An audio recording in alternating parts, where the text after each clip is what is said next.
Good morning में सबसे पहले एक अहम खबर शिवपुरी से, जहां लापता छात्रा इंदौर से बरामद हो गई है। किराए के कमरे में अपने प्रेमी के संग रह रही थी ये छात्रा राजस्थान के कोटा में रहकर पढ़ाई कर रही थी। 15 दिन पहले कोटा से छात्रा गायब हुई थी। इंदौर पुलिस ने कोटा पुलिस के हवाले किया। परिवार वालों ने पुलिस में शिकायत दर्ज की थी। बताया गया था कि छात्रा लापता हो गई है, जिसके बाद परिवारजन भी कोटा पहुंचे थे। कोटा में उस इंस्टीट्यूट पर भी परिवार वाले पहुंचे थे जहां से छात्रा कोचिंग ले रही थी। बाद में पता चला कि ये वो इंस्टीट्यूट था ही नहीं जहां पर छात्रा कोचिंग ले रही थी, क्योंकि वहां पर कोई भी रजिस्ट्रेशन छात्रा के नाम से नहीं था। 15 दिन बाद छात्रा का पता चला है। कोटा से छात्रा गायब हुई थी। इंदौर में अपने दोस्त के साथ एक होटल में कमरा लेकर रह रही थी, और तब जो तस्वीरें सामने आई थी जो छात्रा के अभिभावकों ने पुलिस को दी थी, उसमें छात्रा के हाथ पैर बंधे हुए थे। फिरौती की भी मांग की गई थी, जिसके बाद पुलिस में रिपोर्ट दर्ज कराई गई थी। और उसके बाद छात्रा का एक सीसीटीवी वीडियो भी सामने आया था रेलवे स्टेशन के आसपास का, जिसमें छात्रा बहुत ही आराम से घूमते हुए नजर आ रही थी एक लड़के के साथ। तब भी सवाल खड़े किए थे जांच टीम ने। अब ये छात्रा बरामद की गई है। अपने एक दोस्त के साथ होटल में किराए का कमरा लेकर रह रही थी। 15 दिन पहले गायब हुई थी। इंदौर से छात्रा को बरामद किया गया है और उसके घर वालों को सौंप दिया गया है। शिवपुरी की लापता छात्रा इंदौर से बरामद की गई है। होटल में किराए पर कमरा लेकर अपने प्रेमी के साथ रह रही थी।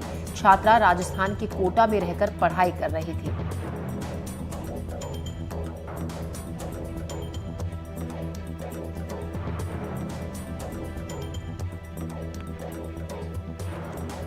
किडनैपिंग का मामला रजिस्टर्ड हुआ था कोटा जिले में, जो विज्ञान शहर थाना है वहाँ पर एक मामला रजिस्टर्ड हुआ था किडनैपिंग का। उस सिलसिले में कोटा की टीम यहाँ इंदौर पर आई थी और इंदौर में वरिष्ठ अधिकारियों से संपर्क किया गया, जिसमें क्राइम ब्रांच की 2 टीमें लगाई गई थी उनके लिए। और उसमें किडनैपिंग में लगातार कोटा टीम के द्वारा यहाँ पर कार्रवाई की गई और यहाँ पर स्टे किया गया और इंदौर पुलिस के द्वारा उनको सहयोग दिया गया। इसमें सूचना के आधार पर एक व्यक्ति से पूछताछ करने के लिए कोटा पहले एक जो ब्रजेंद्र नाम के व्यक्ति को कोटा पुलिस पहले ले जा चुकी थी। फिर उसके बाद युवती जो लड़की थी छात्रा का अभी तक कोई सुराग नहीं मिला था। इसमें क्राइम ब्रांच और कोटा पुलिस लगातार प्रयास कर रही थी।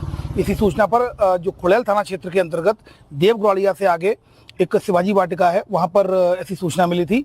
सूचना मिलने पर वहाँ से इन दोनों को, एक हर्षित और एक जो लड़की है काव्या, उन दोनों को वहाँ से उनको दस्तयाब कर लिया गया है और कोटा पुलिस को सूचना दे दी गई है और कोटा पुलिस रवाना हो गई है और उनको दस्तयाब जो छात्र छात्रा हैं उनको दे दिया जाए। सर यहाँ से कहीं बाहर भी चली गई थी सर?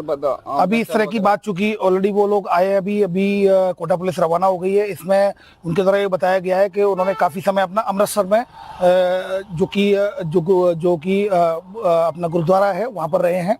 पैसा इनके पास कम था तो इस वजह से वहाँ पर रहे थे।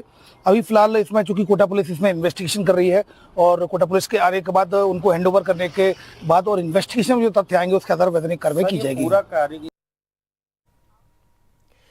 इस खबर पर ज्यादा जानकारी के साथ समीर खान हमारे संवाददाता हमारे साथ जुड़ गए। समीर, शुरू से ही इस मामले को लेकर संशय था, क्योंकि जिस तरीके से अभिभावकों ने, हमें याद है जब जो इंस्टीट्यूट का पता, उस हॉस्टल का पता दिया था जहां पर छात्रा रह रही थी, जहां पर रहकर कोचिंग दे रही थी, जब पुलिस ने जांच की तो वहां पर छात्रा का रजिस्ट्रेशन नहीं था। अब छात्रा होटल से बरामद की गई है अपने एक दोस्त के साथ। कैसे पुलिस वहां तक पहुंची? क्या क्लू पुलिस के हाथ लगा था जो पुलिस छात्रा तक पहुंची? जी देखिए, बिल्कुल थोड़ा सा मैं इसमें सुधार करना चाहूंगा कि होटल के कमरे से नहीं मिली है छात्रा। जो छात्रा है यहाँ पर एक इंडेक्स मेडिकल कॉलेज है, जो कि खुड़ैल पुलिस थाना क्षेत्र होता है, ग्रामीण पुलिस थाना क्षेत्र है ये। उस पुलिस थाना के क्षेत्र के आसपास की जो है एक कॉलोनी है, उस कॉलोनी में जो है एक किराए के कमरे में जो है ये छात्रा रह रही थी। छात्रा जो है अपने दोस्त जो है हर्षित के साथ वहां पर जो है पाई गई है।